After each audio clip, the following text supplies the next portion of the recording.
ပြောအောင်နေကြည့်လိုက်တဲ့အခါမြင်သမျှအရာအလုံးကလှပလာမယ်အကောင်းမြင်ကြည့်လိုက်တဲ့အခါကြားသမျှစကလုံးတိုင်းကချုံမိန်လာတယ်မြတ်တွေကြည့်လိုက်တဲ့အခါသူ့နေရာမှာငါသာဆိုရင်ဆိုတဲ့စိတ်ကလေးနဲ့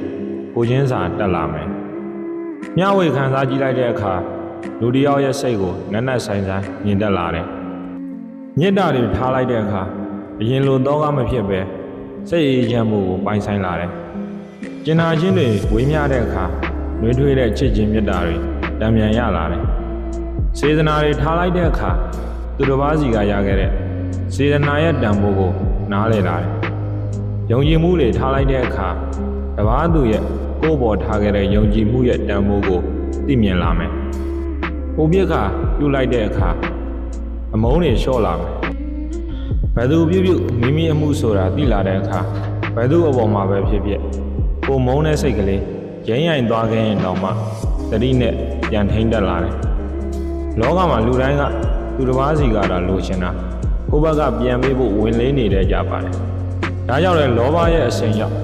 ရတဲ့နာတွေနဲ့ဝေးနေခဲ့ကြတာပါကိုပေးတော့ပြန်မရတာလောကကြီးထဲမှာငွေတစ်ခုပဲရှိတယ်စေတနာညက်တာအကျဉ်းနာမုဒိတာစတဲ့အရာအလုံးကပေးရင်ပေးနိုင်သလားတံပြန်အကျိုးပေးပါတယ်